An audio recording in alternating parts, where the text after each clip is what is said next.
Good morning, Shark Squadron. This is Shark 31 back again for a tutorial. Today we'll be starting our series in the F-14B Tomcat. We'll first start with learning how to take off and taxi.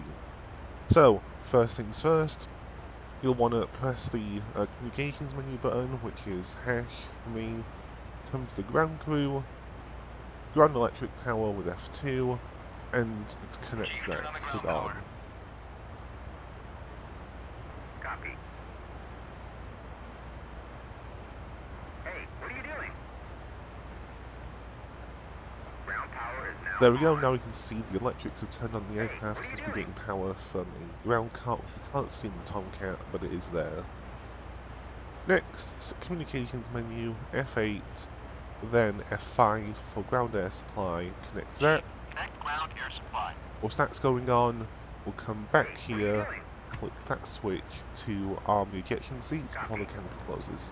Ground air supply is now connected. Okay, now we have ground air supply, we can start the engine with a right click of the engine crank switch. Roger that.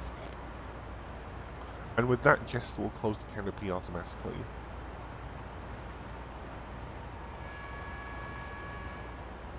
So, once the engine stabilizes, indicated by a little dash by the engine RPM, we can advance the right throttle with a click on the throttle, and that should stabilize about 70%. Alright, ready to start. Whilst that's going on, we can set the mode to TID for the HSD, then turn the VDI, HUD, and HSD. You want this on the TID mode because then you can see Jester's alignment progress, the INS. It's a good thing to know. As we wait for the engine to start, we'll turn on the radio, the stabilization system for your pitch, roll, and yaw, and set set the air supply to both engines. Now the right engine is stabilized, we can left click to start the left engine, same procedure, wait for stabilization and advance the left throttle.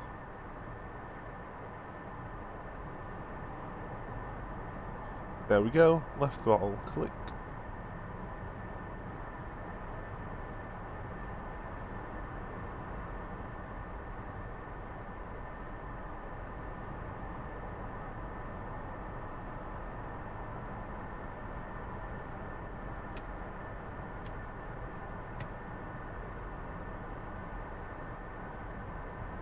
So from this point forward, there's not really much to do as a pilot. Most of the job from here on is with the Rio in the backseat and adjust for your human Rio if you have a friend back there. Now both engines are started, we can come back to the communications menu and tell the ground crew to remove the ground air, electric power, and the wheel chocks.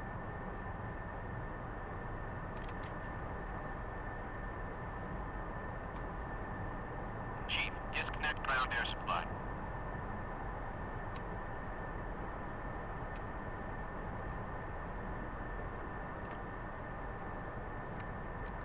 Chief, remove the wheel chocks.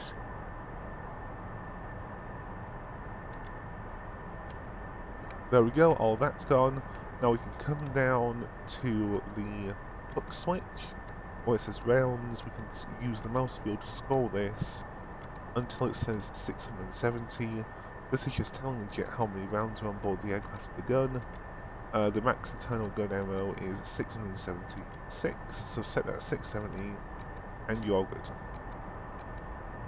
So if we come down to the HSD, we can see that Jester is beginning the INS alignment process.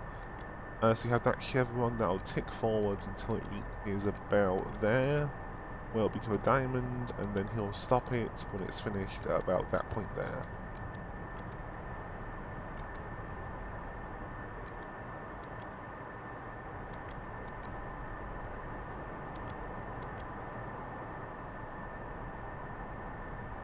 So I'll cut the video here and resume it once Jester is done aligning the INS. See you then, viewers.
Ready to taxi. Okay, there we go, Jester just told us we're ready to taxi, and you can tell that even if you were away from the computer, because he's turned the RWR on, which is a good sign to know that he's finished. So we'll come down to this handle next to the gear lever, left click, that'll disable the parking brake and we can taxi. Before we do, we want to engage nose wheel steering with a click of the nose wheel steering button. And let's get taxiing down to catapult 1 to our right.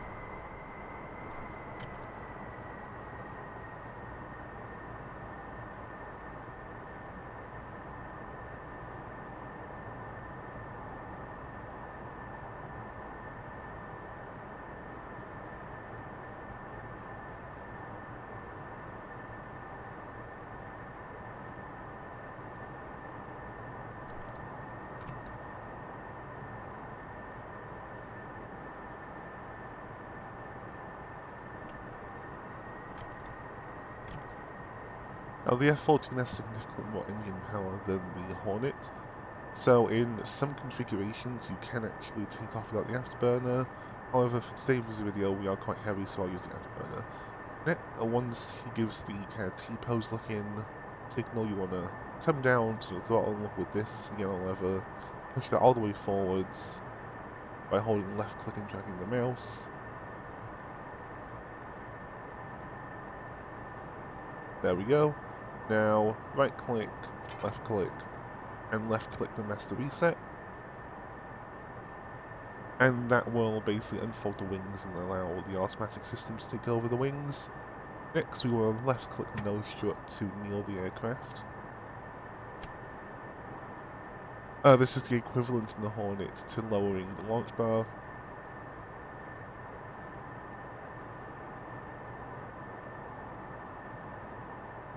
Now just apply a little bit of throttle to taxi forwards.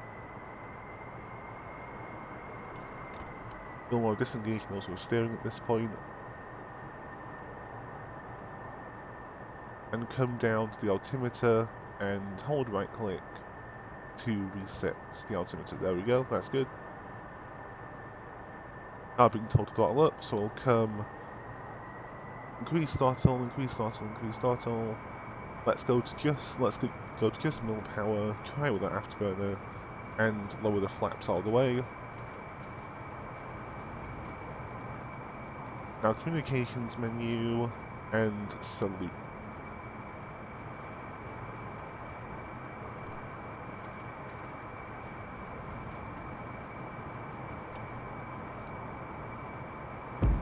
And there we go, let's go viewers. So you can see they're perfectly fine taking off without the afterburner.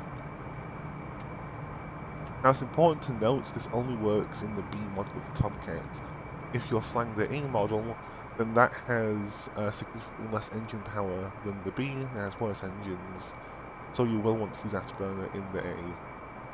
I've actually heard Tomcat pilots would not use the afterburner because it risks damaging the catapult, apparently. I'm not sure how true that is, but that's just what I've heard.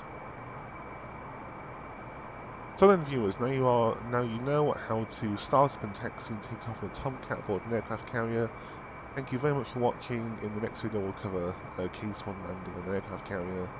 Thank you very much for watching. See you in the next video. Shark 31 signing off.